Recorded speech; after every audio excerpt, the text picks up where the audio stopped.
Hello everyone, my name is Anne Marie Bear. Today's topic of conversation is coffee. Now I know a lot of you are probably frequent coffee drinkers, you may even have a cup of coffee every morning. Have you ever wondered where coffee came from? Coffee dates back all the way to the first time it showed up in literature, around 900 AD. An Arab physician of some sort, I guess you could call him a scientist maybe, he put on record to have noticed something. He saw that a lot of animals were eating this red flour, and when they ate it, they became super jittery. He thought it was such a strange behavior. Therefore, he ingested it himself and realized that the same thing would happen to him, so he named it caffeine.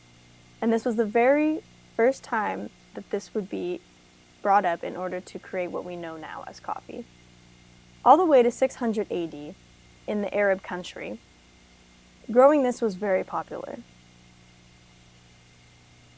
Now, a genius, a biologist of some sort, decided to name the flower himself, and he named it coffea. Now, coffea has a lot of species, different variations, possibly around 20, but the world has changed and the coffee drinkers decided that they only liked 3 species. Most of them would probably use the first one being coffea, the second one, robusta, and actually, I made a mistake on that. The first one would be robusta. The second one, let me look at my notes real quick.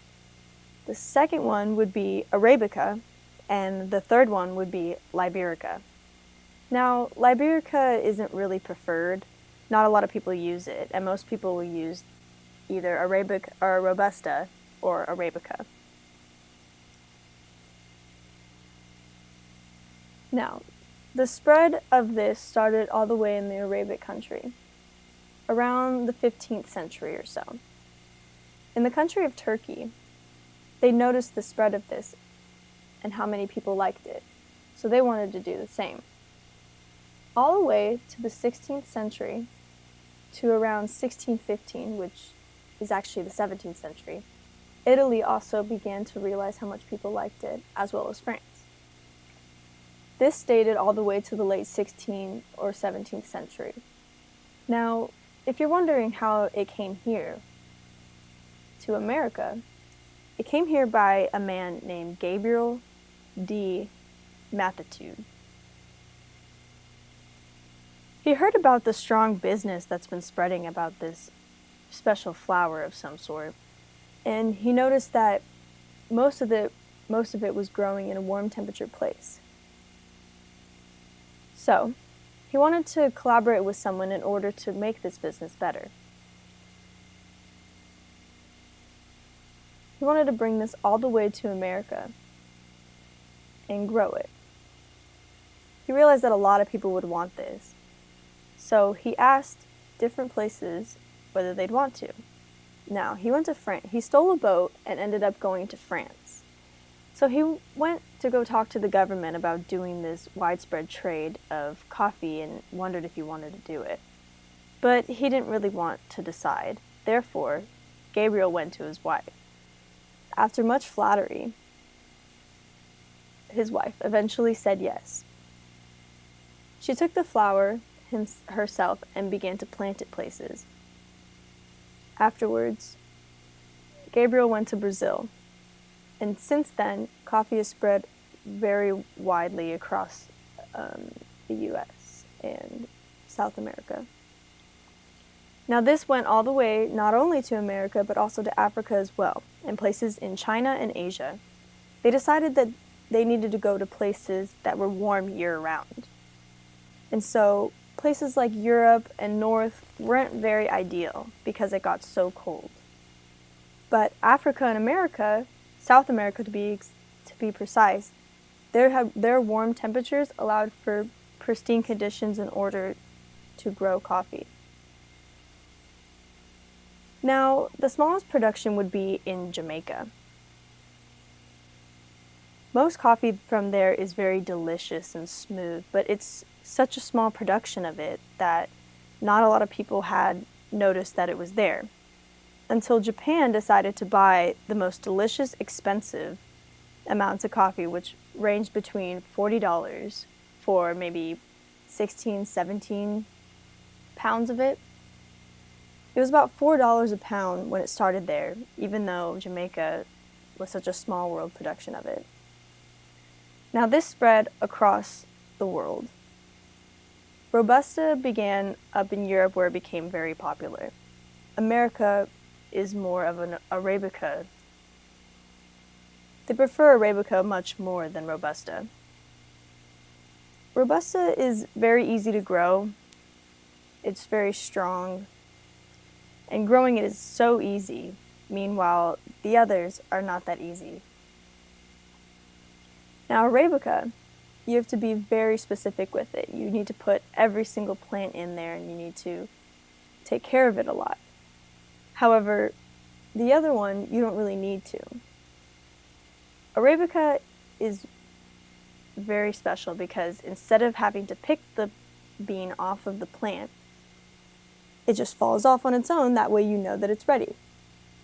So that became a lot more popular in America. But anyways, Liberica, the one that people don't use as much, that was also easy to grow, more than Robusta and Arabica. However, the first two are definitely the most popular, Robusta and Arabica. Liberica's production is so small, and after this, so many things change.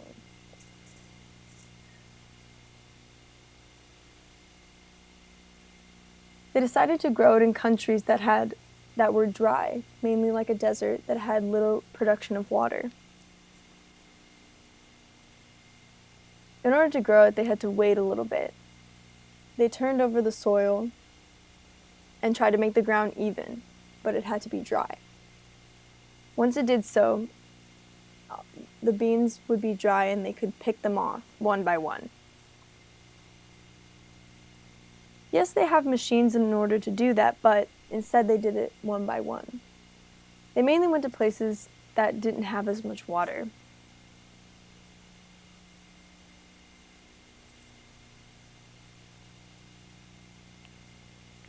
The soil that they grew it in would be a soft, moist soil in order to let it grow properly.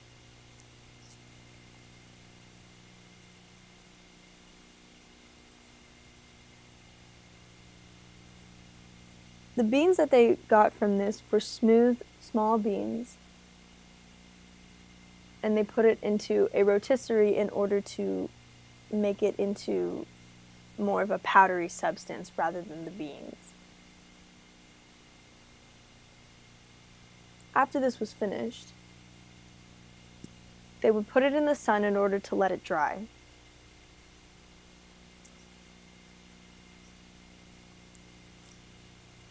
Now the last thing to do with that would be the roasting part, where you add water and it filters through the powder in order to create coffee.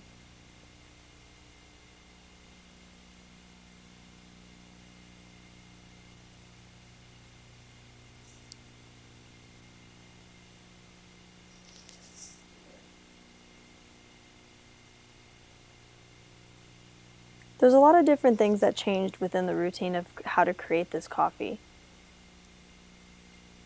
Robusta and Arabica had so many different things, but there was one thing that they had in common. The green berry was mainly preferred due to the fact that it was very strong in taste. However, another berry that was red was lower and more mellow for a taste. The two were very different, and people, depending on what they liked, people would choose what berry that they would grow. Now there's many different names for this, and it can get very confusing. But each one has a different length of how long it would take to roast. So now I'm going to explain the different ways to make it. All the way back to the Arab country, and around Turkey, even Malaysia by now. That whole entire area was very strong coffee drinkers, and they used a certain kind of metal pot with a large handle. They put what they needed inside of it, and they put fire underneath it in order to let it boil. They had water, sugar, and they mixed it up and let it boil and sit there for a little while. Once they began to see the bubbles that were inside, they knew it was ready, so they took it off the stove and the burner.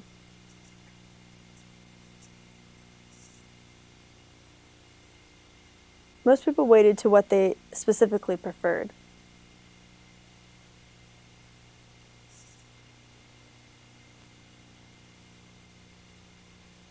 Most people drank it in small cups, something like a teacup, for example. Therefore, not a lot of people preferred to have a large amount. Instead, they wanted the small amounts.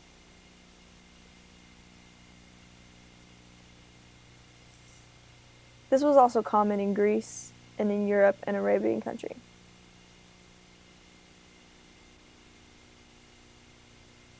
Around the 1950s in America, a new thing was created.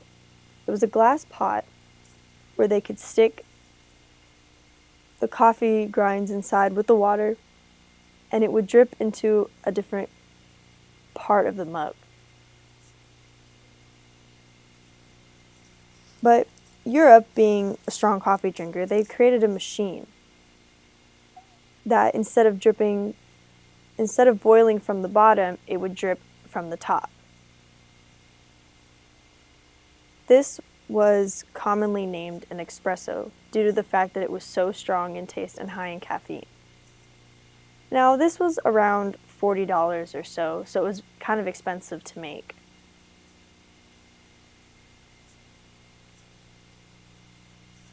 Another drink that they made was in a bowl that had a rounder bottom in the top and a smaller rounder top.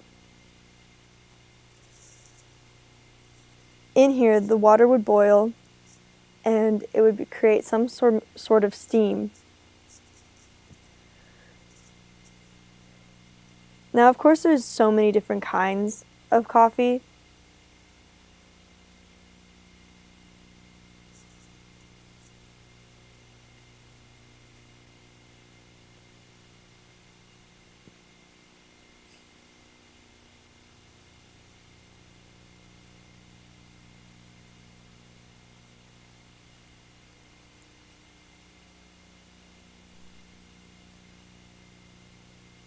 A Vinesse type of coffee was mainly put in Italy. They had a glass container similar to a cylinder, and they filled it up with straight black coffee. Most people drank it just like that. Not a lot of people put anything in it to make it sweet. Black coffee was pretty popular in the beginning, and a lot of people liked it, and they liked it straight black. That's it.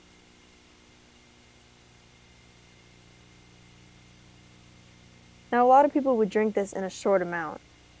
Therefore, they would feel calmer, because if you drank a lot of it, it would get very...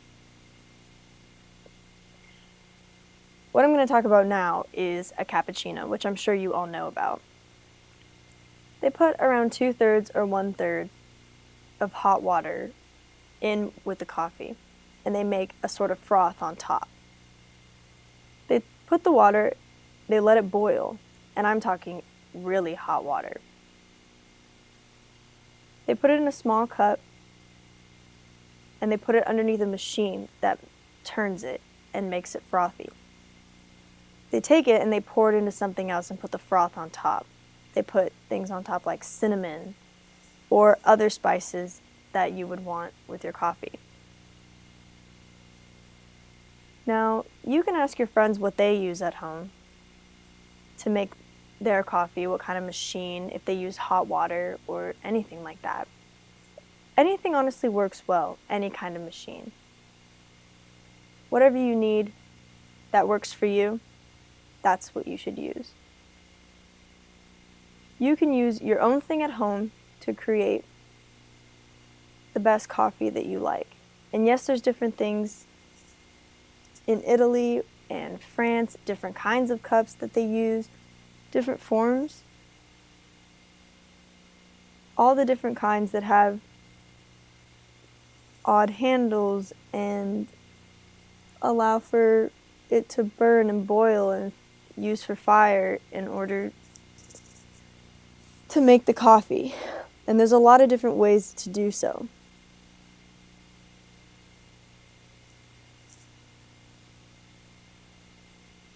Now, whatever machine you use at home, you can do that, whatever kind you use. Now, a coffee machine is probably $40 to $50 if you want a good one, but I hope that a lot of you are able to get what you want and like it.